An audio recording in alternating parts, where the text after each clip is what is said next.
Acara selanjutnya sambutan Ketua Umum PBI kami Acara selanjutnya sambutan Ketua PBI kami Sulawesi Selatan Muhammad Ikra Zulfikar Wisnu yang kami hormati dan kami persilahkan sambutannya. Baik, Assalamualaikum warahmatullahi wabarakatuh. Sebelumnya saya ucapkan minal aidin wal faizin, mohon maaf lahir dan batin karena berhubung kita masih dalam suasana Idul Adha. Yang pertama saya ingin sapa Ibunda Profesor Dr. Siti Suhroh MA. Selanjutnya Kakanda Dr. Fajrul Rahman MH selaku juru bicara Presiden Republik Indonesia. Selanjutnya Kakanda Dr. Ade Armando MSc selaku dosen Ilmu Komunikasi Universitas Indonesia. Selanjutnya Kakanda Rangkuti selaku pengamat, dan terakhir Abangda saya Valdo Maldini. Puji dan syukur kita panjatkan kehadirat Allah Tuhan yang Maha Kuasa, karena berkat rahmat dan hidayahnya kita sempat berkumpul di tempat melalui acara virtual Zoom meeting pada siang hari ini. Cinta atau loyalitas BEM UI dan mahasiswa di seluruh Indonesia merupakan cinta terhadap NKRI, bukan pada bukan pada person orang per orang. Setelah sejarah siapapun presiden, maka tugas mahasiswa adalah mengawasi, mengkritik. Presiden setelah Jokowi pun wajib kita kritiki selaku kita mahasiswa. Karena tidak ada manusia yang sempurna dan tidak ada presiden yang sempurna. Kritik adalah salah satu bentuk gotong royong untuk mempercepat kemajuan Indonesia. Sedangkan mahasiswa adalah kelompok yang menyadari bahwa usia negara sangatlah panjang, sedangkan usia kita sangatlah terbatas. Media sosial merupakan salah satu saran untuk mewujudkan pemerintahan digital sebagaimana yang telah diarahkan oleh Presiden Republik Indonesia. Mustahil membangun digital, pemerintahan digital, mustahil membangun ekonomi digital, mustahil membangun masyarakat digital tanpa ada kritik melalui digital. Cuitan yang sama-sama baru kita dengar kabarnya beberapa waktu yang lalu, teman-teman BEM UI terlihat menjadi stimulus bagi BEM-BEM seluruh Indonesia. Memang perlawanan sekarang tidak cukup melalui fisik, demonstrasi di jalan, dan lain sebagainya, namun juga perlu dengan menggunakan media sosial. Proklamator Bung Hatta pernah mengatakan bahwa usia negara sangat panjang dan usia manusia sangatlah pendek. Oleh sebab itu, jangan menggantungkan masa depan negara pada orang per orang, tapi gantungkanlah masa depan negara ini melalui masa depan pemudanya sendiri. Kritikan BEM UI beberapa waktu yang lalu harus kita lihat juga bahwa ini kritikan bukan hanya terjadi pada presiden, tapi gubernur, wali kota, dan seterusnya. Karena siapapun yang menjabat, yang dibayar dengan uang rakyat, wajib syaratnya untuk kita melakukan kritikan-kritikan. Dan terakhir, sebelum saya menutup, harapan saya di tengah PPKM ini kita tetap mematuhi anjuran pemerintah.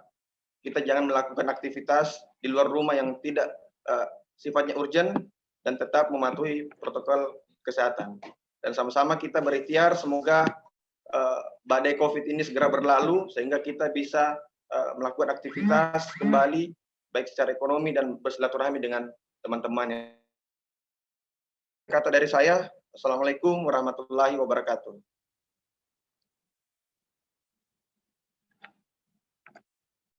Terima kasih atas sambutannya Pak Ketua Umum yang kami hormati. Mungkin acara selanjutnya adalah acara diskusi atau pemaparan dari para pembicara yang akan dipandu oleh moderator atau selaku bendahara umum PBI kami Sulsel. Kepadanya kami persilahkan.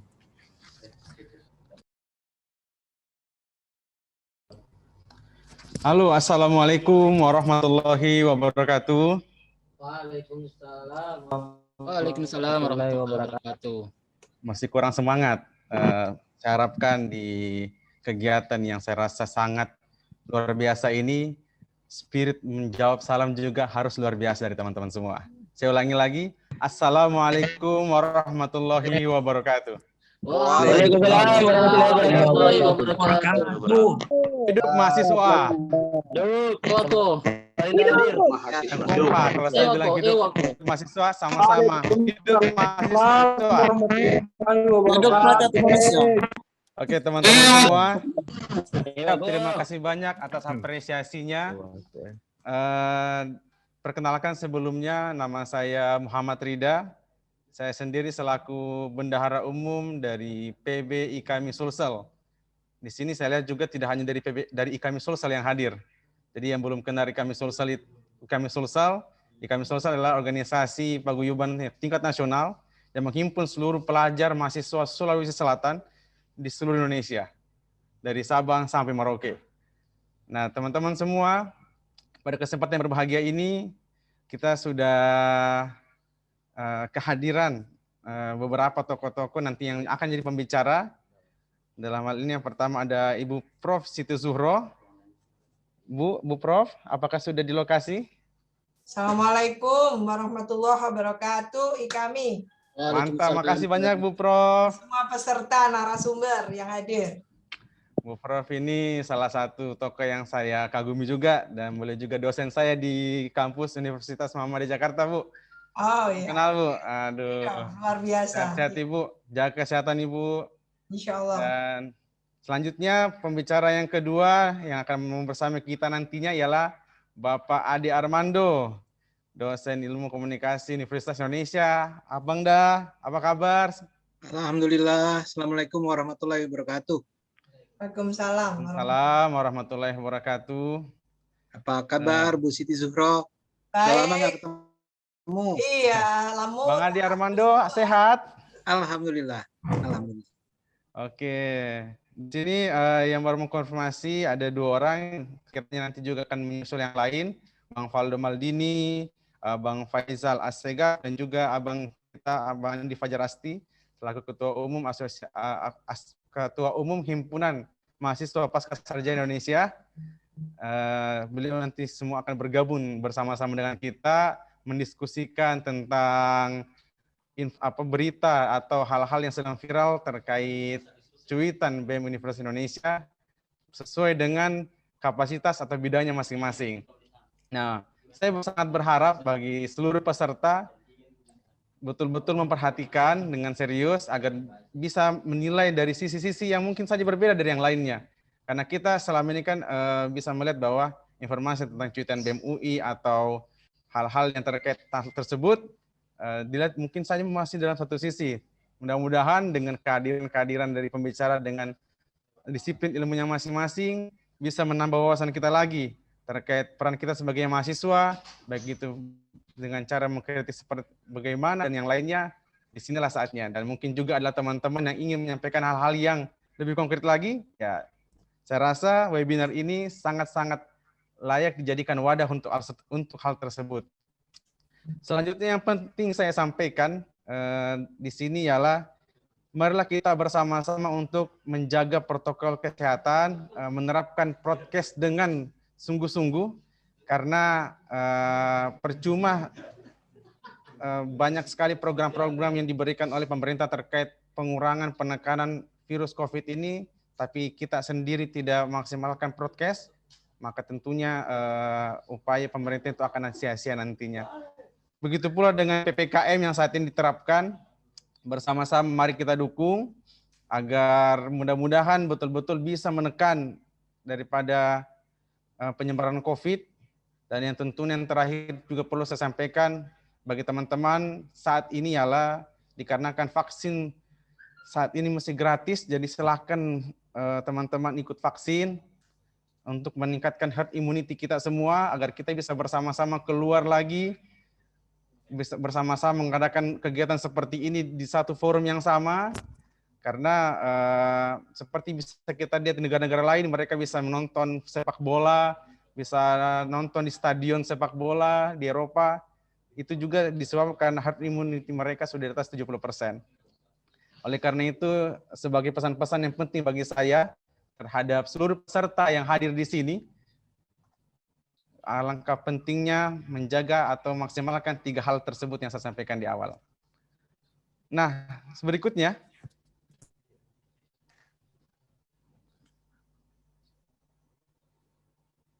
oh iya, perlu juga saya sampaikan salah satu pemateri kita yang harusnya sudah menghadiri dan bersama-sama kita di sini, yaitu Bang Ray Rangkuti. Beliau sekarang sedang isoman, jadi beliau tidak sempat hadir dan sangat memohon kepada kita semua untuk mendoakan beliau agar beliau segera diberikan kesembuhan oleh Allah Subhanahu wa taala. Nah, tak usah berlama-lama lagi, saya kira di sini ada ratusan peserta yang sangat semangat dan antusias untuk mendengarkan materi dan pemaparan dari beberapa disiplin ilmu dari para tokoh-tokoh nasional tersebut. Dan yang pertama mungkin saya persilahkan langsung kepada Ibunda kita, Ibu Prof. Siti Zuhro. Kepada Ibunda kami persilahkan. Makasih banyak ini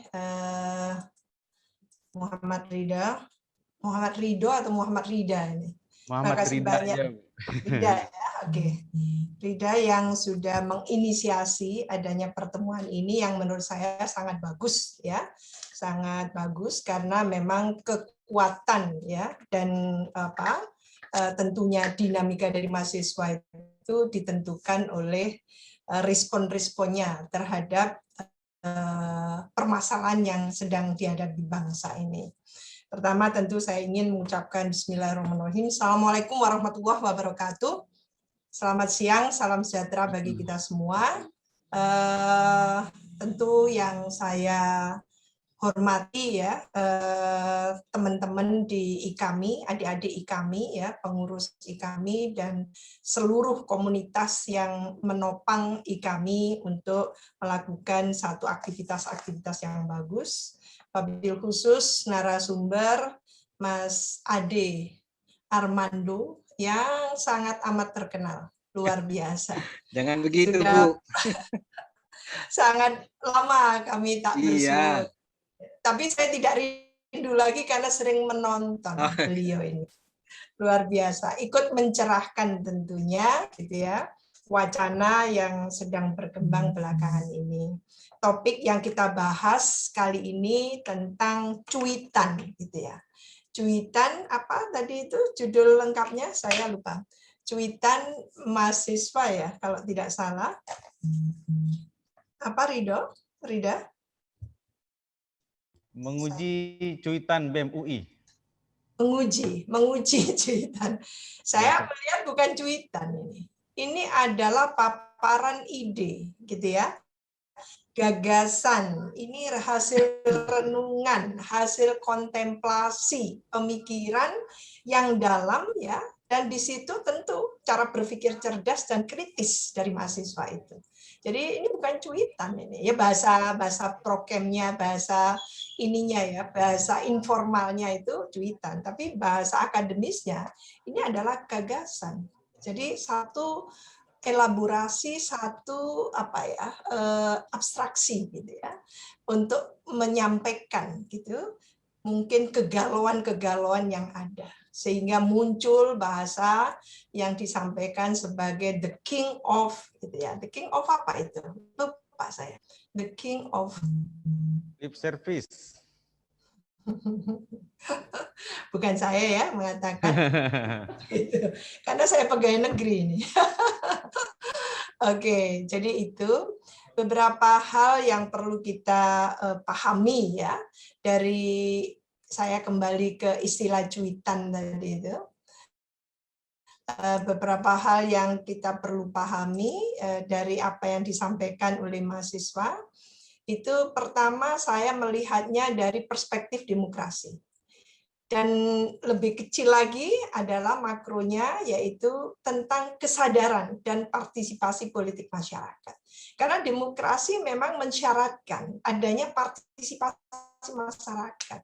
Demokrasi mensyaratkan meningkatnya kesadaran masyarakat gitu ya tentang hak dan tentunya kewajibannya. Ini bagian dari civic education sebetulnya, civic education. Jadi bagaimana masyarakat itu berperan serta berperan penting dalam sistem demokrasi, sehingga apa yang terjadi ada komunikasi dua arah gitu ya antara penguasa dan rakyat di situ. Jadi hubungan state society itu menjadi lebih komunikatif, lebih dua arah, tidak searah, tidak didominasi gitu ya. Kalau di sistem otoritarian kan lebih didominasi oleh penguasa gitu. Nah, ini yang justru kita bangun, kita sepakati gitu ya. Lalu kita bangun sejak tahun 98 ketika sistem demokrasi itu kita sudah tentukan, kita tetapkan sama-sama kita sepakati bersama gitu. Bahwa sistem kita adalah sistem demokrasi. Sistem demokrasi itu apa? Kan gitu ya. Oh, dari rakyat, oleh rakyat, untuk rakyat, gitu kan? Oh, berarti itu. Berarti ada sistem demokrasi yang ditopang oleh, gitu ya, core-nya adalah partisipasi masyarakat, core lainnya adalah tentang kompetisi kontestasi yang diwujudkan dalam pemilu, core lainnya adalah representasi gitu. Melalui apa? Melalui sistem perwakilan, baik itu melalui DPR RI, DPRD di semua tingkatan pemerintahan maupun DPD RI dan juga bahkan ada MPR RI kan itu. Nah, ini kalau kita belajar demokrasi seperti itu. Lah, kesadaran dan partisipasi politik ya itu merupakan salah satu aspek penting dari demokrasi. Jadi core intinya mau membangun peradaban, tidak mungkin membangun peradaban tidak ada usernya. Usernya itu siapa? Masyarakat, penduduk, gitu loh. Kita sedang membangun peradaban Indonesia, gitu kan? Peradaban Indonesia kita bangun melalui tentu peradaban masyarakat. Jadi kalau mau indikator konkretnya masyarakat kita ini masyarakat yang demokratis atau tidak, gitu. Indonesia ini masyarakat itu antara lain dilihat dari bagaimana masyarakatnya, kualitas gitu ya. Gitu.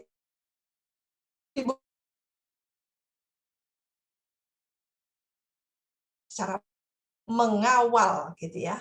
Mengawal, membentengi bagaimana semua kebijakan dari pemerintah, baik itu pusat, provinsi, kabupaten, kota dan seterusnya kan seperti itu. Nah, ini mengawal lalu membentengi dalam arti mengawal secara penuh semua kebijakan publik itu harusnya memang pro pada kepentingan rakyat. Kalau tidak pro, pasti akan ada tuntutan-tuntutan, ada protes gitu ya. Bahkan kalau sangat merugikan rakyat akan ada demonstrasi yang luar biasa. Seperti kita saksikan bagaimana ketika rancangan undang-undang Omnibus Law gitu ya, yang dianggap sangat akan merugikan rakyat gitu ya, tidak hanya buruh yang bergerak tapi juga kampus, organisasi tentunya ini ya pegiat-pegiat demokrasi, pegiat hukum dan sebagainya semua turun ke jalan jadinya kan itu satu contoh. Nah, kesadaran dan partisipasi politik ini tentu diberikan payung hukumnya. Jadi kita sebagai warga negara ini memiliki hak konstitusional kita.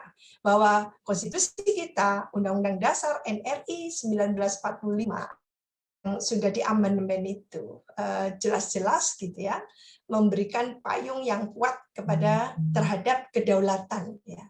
Kedaulatan itu berada di tangan rakyat. Dan tidak lagi dilaksanakan oleh MPR ternyata. Oleh karena itu, partisipasi masyarakat merupakan salah satu persyaratan yang diperlukan dalam perubahan sosial menuju demokrasi. Nah, ini yang harus juga dicamkan oleh kita semua, baik oleh pemerintah, oleh partai politiknya, oleh elit aktor gitu ya, oleh elit terkait yang mengerjakan demokrasi ini harus memahami itu. Jadi kedaulatan itu berada di tangan tidak lagi dilaksanakan dulu memang ketika sebelum diamandemen oleh MPR gitu. Oleh karena itu partisipasi itu menjadi hal yang niscaya dari masyarakat. Dan dua faktor yang menyebabkan lemahnya kesadaran ya partisipasi politik masyarakat yaitu tingkat pendidikan masyarakat yang masih rendah sebetulnya gitu ya. Jadi kalau ada di layers mahasiswa sebagai intelektual muda tadi itu lalu melontarkan gitu kerisauannya gitu ya, kegalauannya dan concern-nya terhadap permasalahan bangsa dan terhadap juga permasalahan keumatan, tidak hanya kebangsaan saja gitu. Itu menurut saya patut diapresiasi, patut tentunya gitu ya, ditanggapi, direspon secara serius. Nah, yang kedua adalah lemahnya tadi itu karena tidak adanya calon-calon pemimpin yang dimiliki oleh partai politik yang betul-betul memiliki akar massa dan tumbuh dari bawah. Jadi kader-kader partai ini yang menurut saya partai-partai ini masih belum mampu secara keseluruhan itu menyediakan gitu ya kader-kader yang nantinya akan menjadi calon-calon pemimpin bangsa. Ini yang kita sangat khawatirkan itu. Karena tiba pilkada tiba akal. Tiba pilpres tiba akal kan gitu. Lalu ujung-ujungnya pokoknya menang kan gitu. Nah ini gawat ini. Politik hukum kita ini mau diarahkan kemana kan gitu. Karena demokrasi kita ini perlu landasan hukum yang kokoh gitu ya. Sehingga betul-betul nantinya pemilu kita, pilkada kita itu terukur dan terformat dan menghasilkan satu pemilu dan pilkada yang sehat, yang berkualitas, yang penuh keadaban gitu ya. Dan bisa dipertanggungjawabkan. Karena apa? Sifat demokrasi itu harus transparan dan akuntabel, bisa dipertanggungjawabkan. Tidak boleh ada pokoknya menang kan gitu ya, pokoknya menghalalkan semua cara itu yang nggak boleh gitu. Nah, poin selanjutnya yang juga penting dipertimbangkan adalah bagaimana peningkatan kesadaran dan partisipasi politik masyarakat itu ya sekurang-kurangnya menurut saya memerlukan ada dua hal penting. Pertama, diperlukan pendidikan politik yang langsung dirasakan oleh masyarakat. Nah, apakah partai-partai politik melakukan itu? Bagaimana pendidikan politik ini yang seharusnya menjadi bagian tak terpisahkan dari tanggung jawab partai politik itu, apakah dilakukan? Baik di internal partai maupun tentu tugasnya ke eksternal itu. Nah, ini mohon maaf. Terus yang kedua adalah tentang pelembagaan partisipasi ya. Pelembagaan partisipasi yang menurut saya penting sekali, pelembagaan partisipasi masyarakat ini mengapa diperlukan ya agar tidak terjadi aktivitas politik masyarakat yang justru mengacaukan ya mengacaukan proses demokrasi itu sendiri. Nah, ini yang menurut saya sangat diperlukan yaitu pelembagaan formal dan substansialnya. Karena kita sejauh ini atau kita mencoba tracing back ke 1998, pemilu pertama tahun 99, itu jelas-jelas menunjukkan bahwa sebetulnya demokrasi kita ini belum beranjak naik kelas ke substansial, masih ke prosedural. Ke level yang prosedural. Nah, dengan level prosedural seperti itu tentunya hanya prosedurnya saja yang dilewati. Semua tahapannya SOP-nya ditapaki dengan tahapan-tahapan yang rinci, ngikut semua, mulai awal sampai akhir gitu ya. Tidak ada yang miss. Tapi substansinya tidak ada di sana gitu ya. Makanya endingnya dengan silang sengkarut atau bahkan konflik silang sengketa gitu ya, rusuh ketika pilkada selesai atau bahkan pilpres 2019 yang lalu. Itu satu contoh.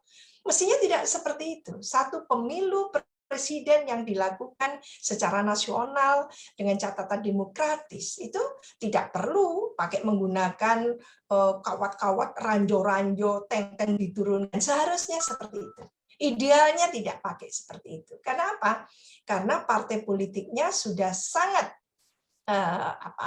reformis gitu ya, dalam arti melakukan reformasi di internalnya sehingga ya baik ini mengganggu sekali.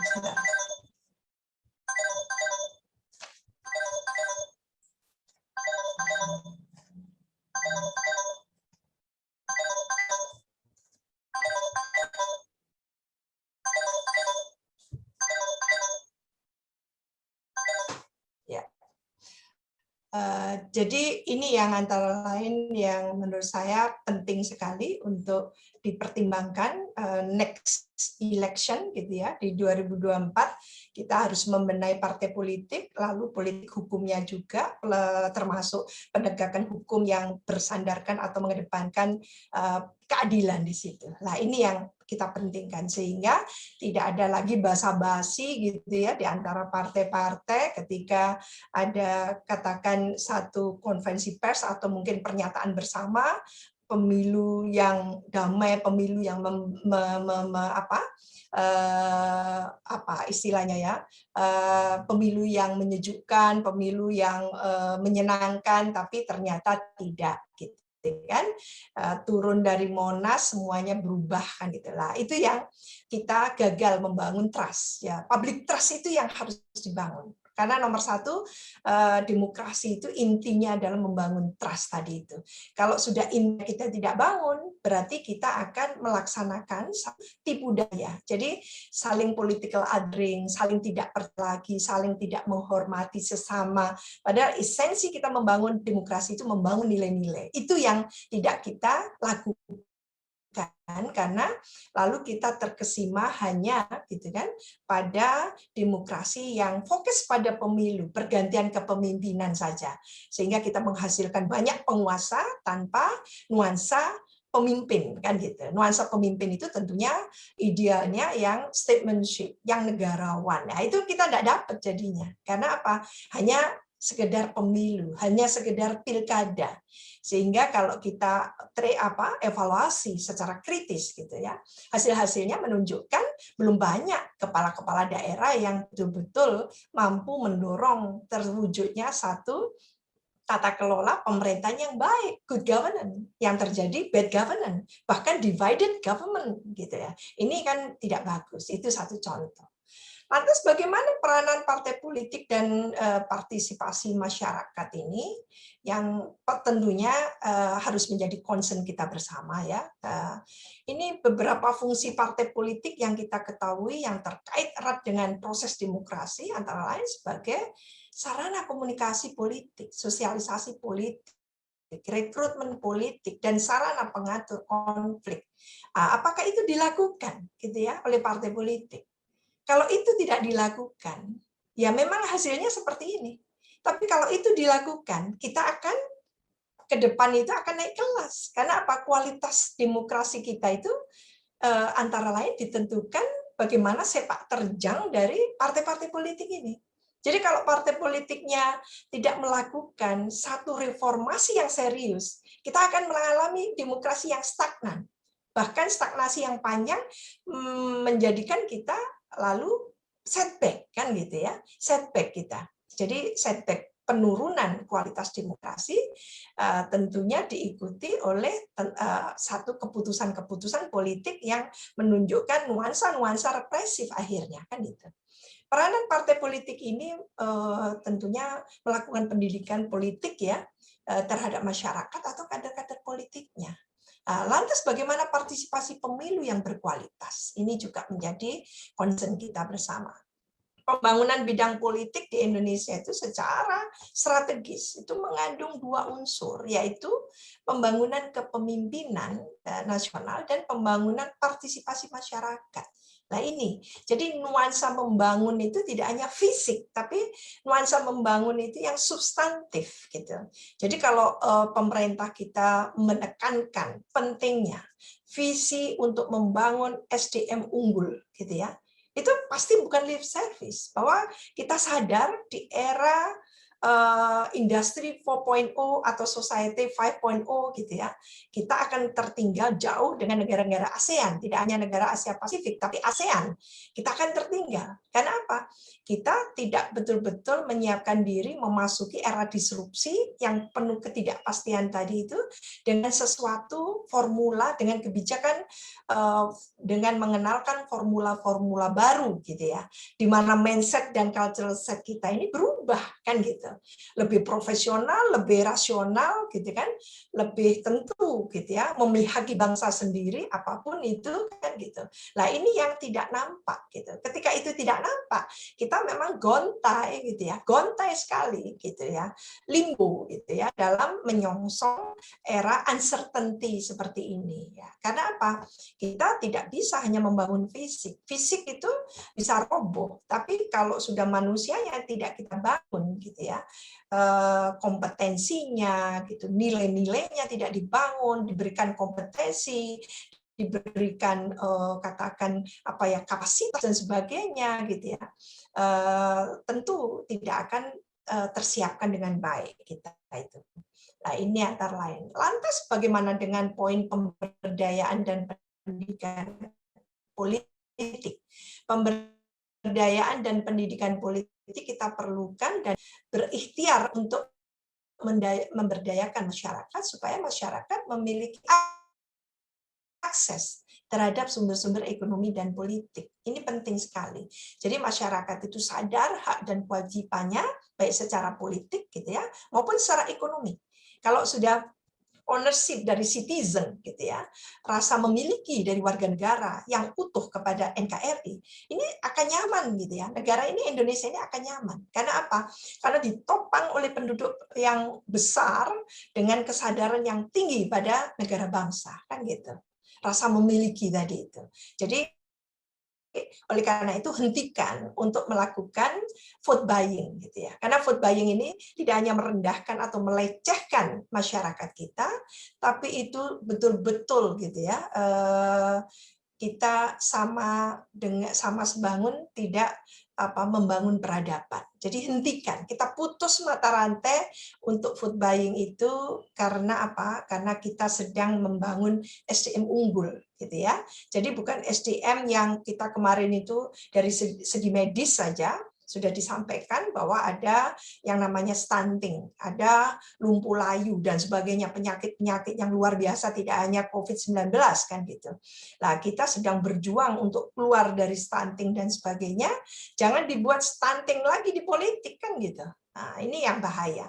Stunting di kesehatan, stunting di politik, stunting di ekonomi kan gitu ya. Ini akan sangat bahaya karena Indonesia tidak akan pernah maju kalau ditopang oleh penduduknya yang sebagian besar stunting seperti itu. Nah, pemberdayaan politik dilakukan dengan prinsip pemberian kail bukan ikan kan gitu.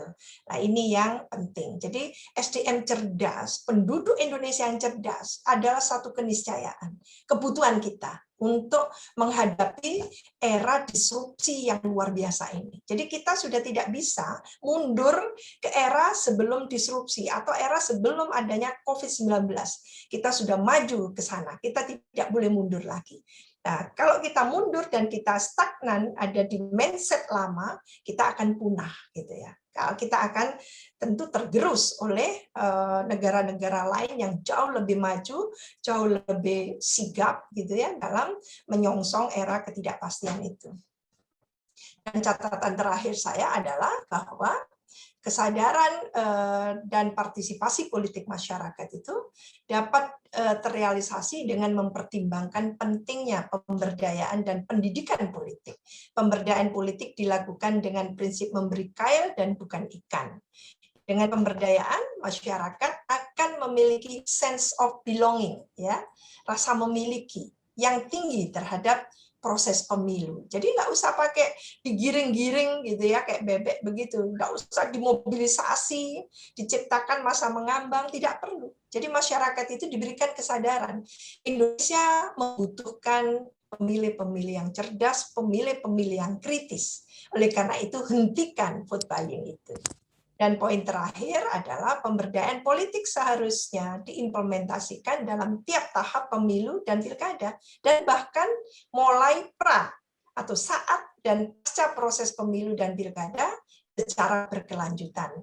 Pendidikan politik bagi pemilih atau voters education gitu ya, menjadi cara agar pemilih sadar dan dapat menyemai budaya demokratis.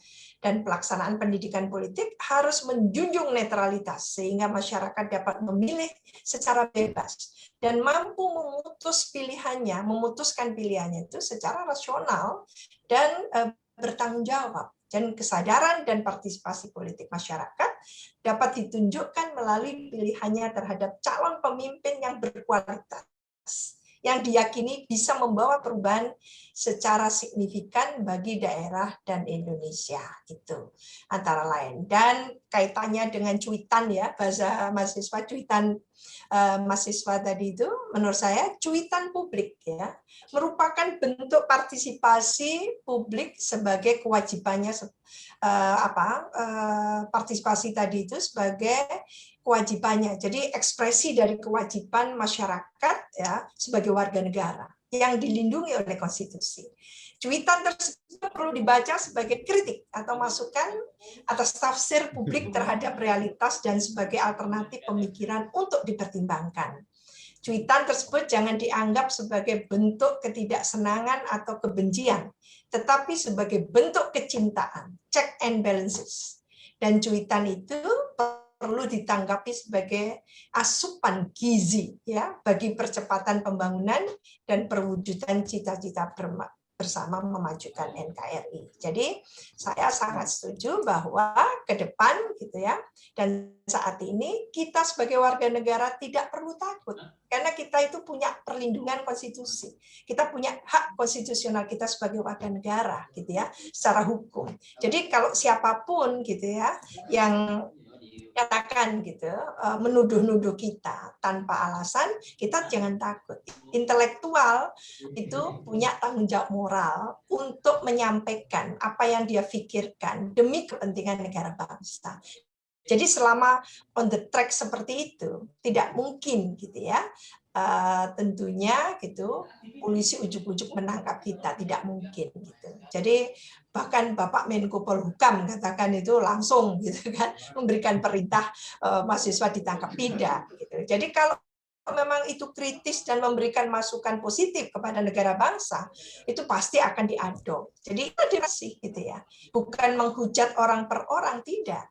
Jadi kalau menjadi pemimpin itu memang tidak boleh tipis telinga. Zamannya Pak SBY dulu kan dikatakan telinganya tipis gitu kan. Nah, demikian juga sekarang tidak boleh, harus terima itu resiko jabatan gitu ya. Siapapun menjadi pemimpin di negara ini, baik di pusat, provinsi, kabupaten, kota harus siap mendapatkan kritik. Mungkin itu ya catatan penting dari saya, mudah-mudahan bermanfaat. Mohon maaf kalau ada khilaf salah kata. Wassalamualaikum warahmatullahi wabarakatuh. Waalaikumsalam warahmatullahi wabarakatuh.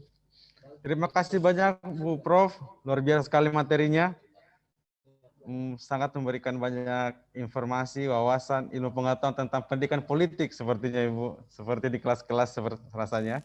Dan ini tentunya sangat bermanfaat bagi kita semua, terutama mahasiswa, bahwa peran kita selaku masyarakat ialah harus terus meningkatkan kesadaran terhadap politik.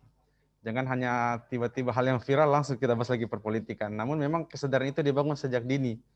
Mengawasi partai-partai politik agar betul-betul mengkaderisasi calon-calon pemimpin bangsa. Tidak hanya sekedar tiba pemilu, tiba juga calon presiden yang akan datang. Yang tidak dikader melalui partai politik.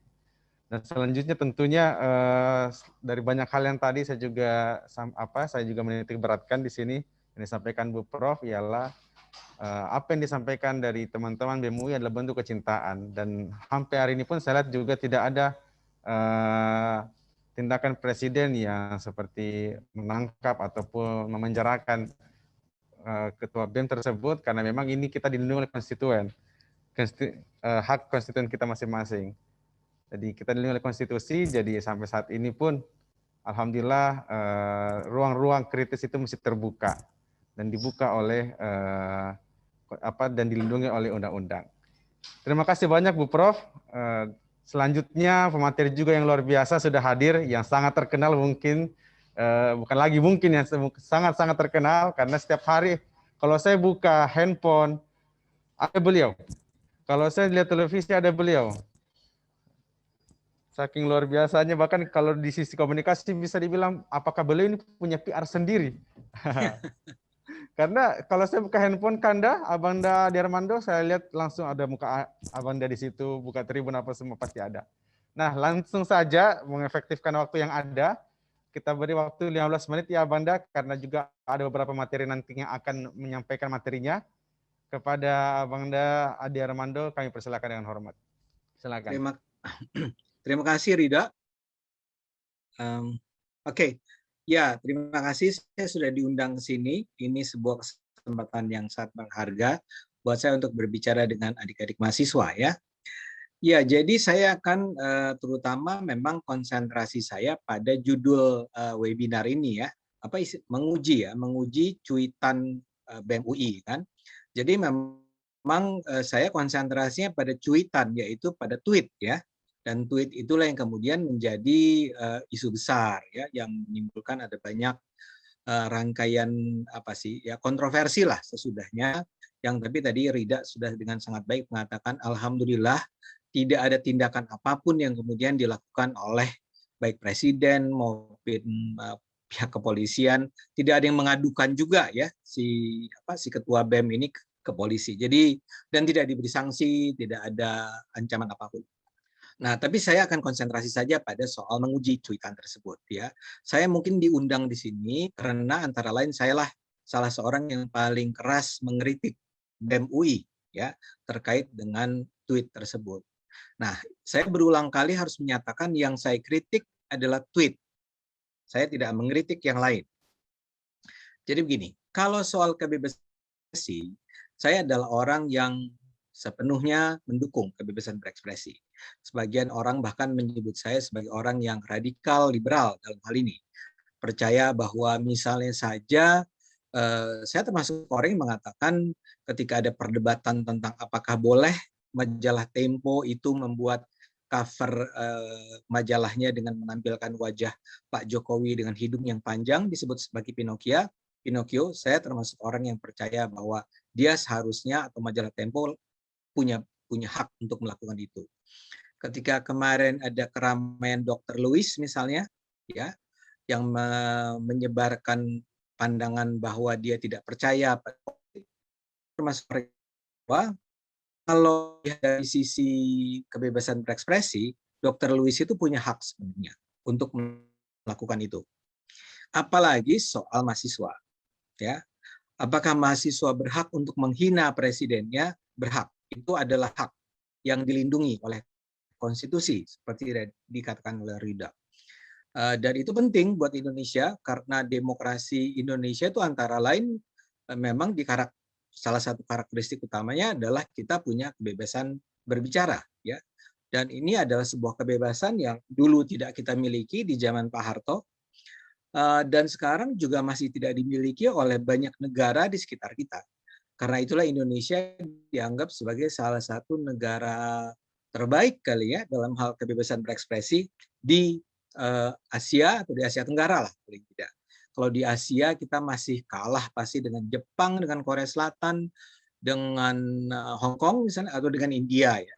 Tapi kalau Asia Tenggara kita janganlah dengan Malaysia, dengan Singapura itu kita jauh di atas indeksnya. Paling-paling yang menjadi pesaing kita sekarang adalah Timor Leste yang juga percaya pada kebebasan berdemokrasi. Dan itu saya penting untuk kritik kita, kecaman kita yang kadang-kadang bentuknya bisa seperti menghina namanya karikatur atau menyebut dengan kata-kata seperti tadi raja, king of lip service, raja munafik. Unpad juga bikin berbagai buat oleh BEM UI.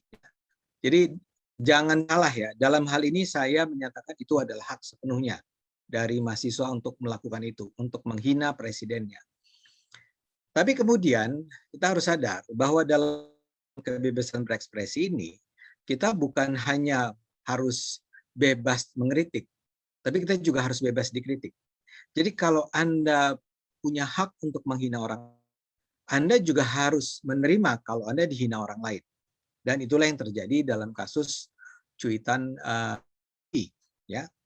BEM UI menyebut Jokowi itu sebagai raja munafik lah kalau di Indonesia kan ya kan, king of lip service, dengan meme yang merendahkan, dengan gambar yang menghina. Dan saya sebagai seorang pendukung Jokowi merasa berhak dong kalau gitu. Anda menghina presiden kami menghina Anda. Makanya saya menggunakan kata yang sama menghinanya. Saya mengatakan bahwa ini BEM UI yang bikin ini nih, bikin tweet ini itu dungu, ya, bodoh lah, ya. Jadi Anda bilang Pak Jokowi itu raja penipu, saya bilang Anda bodoh. Itu ternyata menimbulkan keramaian. Jadi ada banyak orang yang marah dan dianggap bahwa saya itu adalah orang yang tidak menghargai kebebasan berekspresi. Nah, di situ persoalan ya. Kalau cara pandangnya semacam itu menjadi persoalan. Seperti saya katakan tadi, saya punya hak dong kalau gitu menghina Anda karena Anda menghina presiden yang saya dukung. Dihina juga dan seterusnya dan seterusnya dan seterusnya. But it's part of democracy. Itu adalah bagian dari demokrasi yang harus dihargai. Nah, sekarang pertanyaannya adalah kenapa saya mengatakan, kan tadi judulnya adalah bagaimana kita menilai si cuitan tersebut. Kenapa saya sampai bilang itu dungu? Dan kenapa saya bilang yang saya kritik cuitannya, bukan yang lain. Karena begini, cuitan tersebut, dan ini persoalan dengan berkomunikasi di media sosial. Ya, di media sosial itu, apalagi tweet, dari semua media sosial yang ada, yang saya maksud adalah di situ bisa YouTube misalnya, bisa Instagram misalnya, ya, atau kemudian kalau kita juga mau bandingkan dengan YouTube misalnya, maka media sosial yang paling sering bisa disalahpahami adalah tweet. Kenapa? Karena tweet itu hanya menyediakan ruang bagi gagasan yang pendek. Saya lupa berapa huruf yang dimungkinkan di situ, tapi dia pasti pendek.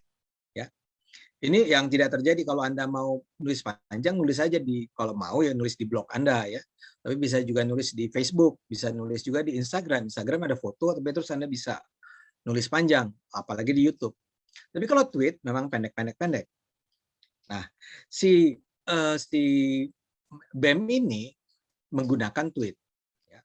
Karena dia menggunakan tweet, maka gagasannya jadi pendek. Karena gagasannya jadi pendek, maka dia tidak menyajikan informasi yang cukup dalam dan cukup lengkap untuk menjelaskan apa yang sebenarnya mereka maksud. Dan ini yang terjadi dengan tweet tersebut. Tweet-tweet tersebut kita harus bedakan begini. Di dalam BEM UI itu ada beragam departemen ya, divisi. Nah, ada divisi seperti kajian, ya, divisi kajian itu penelitian, itu biasanya melahirkan kayak paper-paper pendek. Ya. Dan kalau kita baca paper-paper pendeknya si tim kajian, dan itu biasanya katanya itu anak-anak pinter dari misalnya dari fakultas FISIP untuk politik, anak ekonomi gitu ya, yang memang di kelasnya tuh anak-anak yang bukan tipe-tipe aktivis lapangan. Mereka adalah memang anak-anak kajian, anak-anak yang biasa diskusi. Itu saya baca paper-papernya, dan paper-papernya terlepas dari tentu saja ada kelemahan di sana sini, itu keren ya sebagai paper mahasiswa. Dan biasanya gagasan dia disajikan dengan cukup argumentatif, dengan rasional, dengan lengkap.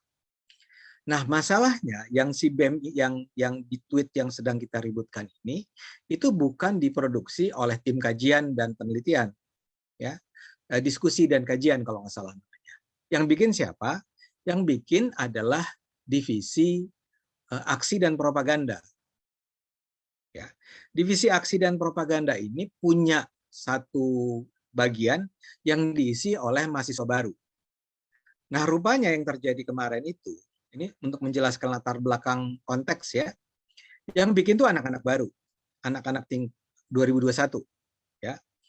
Itu disuruh bikin meme yang sebetulnya semula tidak untuk disebarkan kepada publik.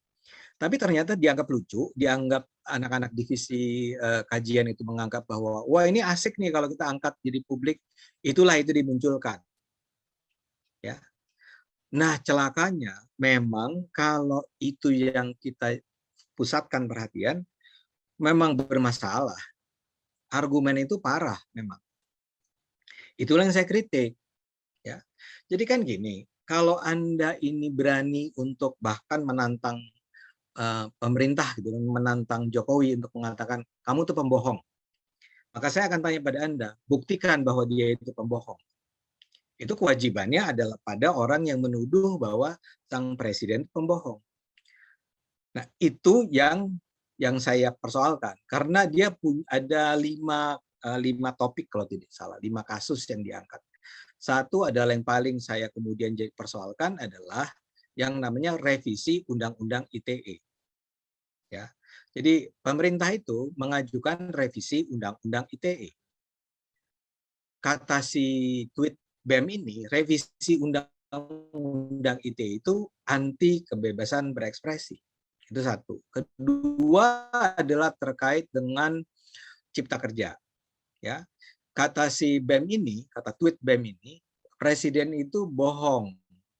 Katanya, kata presiden, presiden pernah bilang tuh secara terbuka, bagi mereka yang tidak setuju dengan Undang-Undang Cipta Kerja, silahkan gugat ini ke Mahkamah Konstitusi. Ya, kemudian kan digugat ke Mahkamah Konstitusi. Ternyata ketika di Mahkamah Konstitusi, kata si BEM, pemerintah menyatakan bahwa mereka menolak semua gugatan yang diajukan oleh para penggugat. Dan itu wajar-wajar saja. Uang pemerintah kok yang melahirkan Undang-Undang Cipta Kerja itu. Itu kemudian digugat ketika Mahkamah Konstitusi tanya kepada pemerintah, pemerintah mengatakan, ya buat kami sih gugatan tersebut kami nggak terima. Nah, ini disimpulkan sebagai sebuah bentuk pengingkaran. Itu 2. Ketiga, menyangkut tentang demonstrasi. Ya, katanya pemerintah menerima kritik, tapi ketika ada demonstrasi 1 Mei, para mahasiswa ditangkapi. Ya, yang kemudian saya katakan, well, persoalannya ketika itu adalah para mahasiswa tersebut melanggar prokes. Ya, terlepas dari Anda setuju atau enggak, ya, tapi itulah jawaban saya. Keempat, soal KPK. Ya, dikatakan bahwa katanya presiden mendukung KPK, tapi kenapa ketika KPK buat tes wawasan kebangsaan, ya, kenapa pemerintah mendukung tes wawasan kebangsaan? Saya bilang kan enggak, jelas-jelas Pak Presiden bilang itu seharusnya tes wawasan kebangsaan itu tidak bisa digunakan untuk memberhentikan para anggota KPK atau staf KPK atau karyawan KPK yang jadi nggak bisa, kalau dia nggak lulus di tes tersebut dia kemudian dinyatakan tidak bisa menjadi karyawan atau apapun lah gitu kira-kira. Jadi saya mau mengatakan bahwa argumen-argumen yang diajukan oleh BEM tersebut itu lemah sekali, ya. Itu yang saya katakan sebagai dungu. Jadi Anda berani menghina presiden, tapi sebetulnya Anda nggak cukup kuat loh argumennya, ya. Jadi better be sure buat teman-teman mahasiswa, kecuali kalau Anda memang maunya ngomong asal aja gitu, dan buat Anda tuh nggak penting apakah ini ini benar atau enggak. Yang penting adalah saya ingin mengatakan bahwa presiden kita penipu. Ya kalau gitu ya sama, saya juga akan mengatakan ya Anda pandir, ya. Nah, karena itulah saya selalu mengatakan marilah kita diskusi kalau begitu. Ketika mereka marah, ya, kemudian saya katakan marilah kita berdiskusi, marilah kita oke, sekarang jelaskan kepada saya. Misalnya Undang-Undang ITE itu. Undang-Undang ITE itu masalahnya itu adalah spesialisasi saya. Saya adalah orang yang belajar komunikasi dan saya tahu persis bahwa masukan yang diberikan oleh pemerintah tentang revisi Undang-Undang ITE justru, ya, akan mencegah jangan sampai Undang-Undang ITE tersebut terus digunakan untuk memberangus kebebasan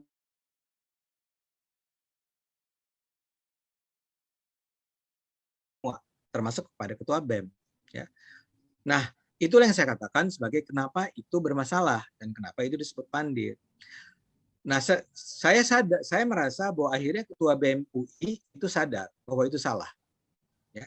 Karena itulah kemudian dia men-take down Twitter tersebut yang ya saya nggak tahu apakah dia men-take down Twitter tersebut karena tekanan dari rektor misalnya, atau karena dia sadar bahwa ada persoalan nih dengan argumen-argumen si teman-teman aksi dan teman-teman propaganda. Dan setelah itu diturunkan, yang dinaikkan adalah barulah muncul paper-paper yang lebih mendalam, yang komprehensif. Nah, kalau paper-paper itu yang muncul sejak awal, saya nggak akan mengkritik tersebut. Ya. Nah, saya rasa ini sudah mau selesai ya. Nah, terakhir adalah yang harus saya katakan. Saya tidak, jadi jangan bayangkan bahwa kemudian kami itu berseberangan gitu ya, saya dan para BEM. Ini siang tadi jam 9, setengah 10 lah ya, sampai jam 12 justru kita duduk sama-sama, dosen dan BEM dan para guru besar duduk sama-sama untuk mengecam apa? Mengecam PP yang berisi statuta UI. Yang isinya adalah, yang rame nih kan, Anda dengar adalah tentang mengizinkan rangkap jabatan antara rektor, rangkap jabatan rektor dengan posisi di luar, jabatan struktural di luar UI. Ya, itu kita sama-sama protes, sama-sama kritik, dan yang kita kritik PP loh, artinya pemerintah. Kita nggak ada masalah, kita sama, dan kita diskusi dengan serius, dengan kasih data, dengan nggak cuma bilang ya ada yang bikin meme menghina Pak Ari Kunchoro sebagai rektor, ya saya nggak terlibat kalau di situ, tapi kita sama-sama mengkritik dan saya merasa bahwa mahasiswa ini kritiknya sangat valid, sangat reliable, sangat bisa diterima ya. Misalnya saja ada sekarang misalnya yang jadi ramai memang soal rangkap jabatan tersebut, tapi di luar itu misalnya BEM UI misalnya mengkritik tentang bahwa di statuta yang baru itu, di PP yang baru itu, ada hilang kewajiban bagi UI untuk menyediakan 20% dari kursinya, ya, kursi UI kepada mereka yang berpenghasilan rendah dan tinggal di daerah yang tertinggal, terluar, itu ya, 3T itu. Ya. Nah, itu dihilangkan di PP tersebut. Ya, jadi si BEM bilang dan penekanannya pada PP itu adalah yang diprioritaskan adalah mereka yang punya indeks prestasi tinggi. Nah, kata si teman-teman BEM, wah kalau ini dihilangkan, ini nggak logis, it doesn't make sense. Kenapa? Karena ada banyak mahasiswa yang datang dari yang kalangan ekonomi tertinggal dan tinggal di daerah yang 3T tadi, itu tidak memiliki indeks prestasi yang baik karena dia pada dasarnya tidak punya resources yang cukup. Jadi poin saya dari sini kita dukung dan kita bilang iya benar, ini nggak benar nih, isi PP semacam ini, statuta ini nggak benar. Jadi yang ingin saya katakan, kita ya harus menumbuhkan tradisi kritis tersebut. Tapi persoalan dengan yang jadi konsentrasi dari webinar ini kan cuitan. Cuitan itu bermasalah karena dia itu dangkal, buruk argumennya, lemah datanya. Anda juga bilang basis data kan. Karena itulah saya mengkritiknya. Saya berharap bahwa mahasiswa bukan hanya berani bicara untuk menghina presiden dan seterusnya, tapi kalau Anda berani menghina presiden, Anda juga harus punya data yang cukup agar dibilang oke, kritik Anda bertanggung jawab. Jadi itu kali ya pengantarnya dari saya, mudah-mudahan nggak lewat waktu. Cuman saya harus ingatkan bahwa nanti itu saya akan bergerak keluar dari rumah dan akan ada di mobil sehingga mungkin komunikasi saya tidak akan sebaik ini ya kalau ini kan masih di rumah di depan laptop. Oke, itu saja dulu. Wassalamualaikum warahmatullahi wabarakatuh.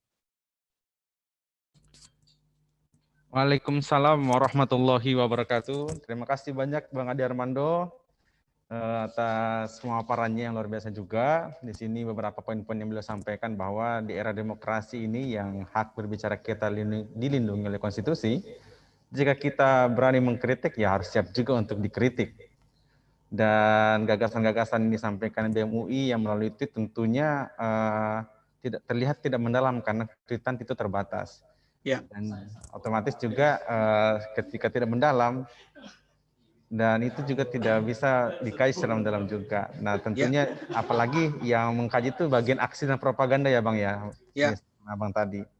Jadi bagi Abang ya itu masih terlihat dangkal lah. Ya. Nah itu poin-poin penting tadi disampaikan beliau terkait cuitan tersebut. Nah, intinya di sini saya juga apresiasi ada diskursus tersendiri Bang di dalam chat grup ini Bang. Jadi di Iya. sini juga teman-teman berdiskusi sendiri luar biasa. Dan saya rasa nanti juga ada sesi tersendiri untuk teman-teman menyampaikan aspirasinya dalam materi ini. Di sini juga Bang Da sudah hadir dari berbagai daerah, ada dari Jambi, ada dari Papua Bang. Ya. Dan ini semua tentunya akan menjadi informasi yang menarik buat teman-teman semua. Dan juga saya mau sampaikan selamat datang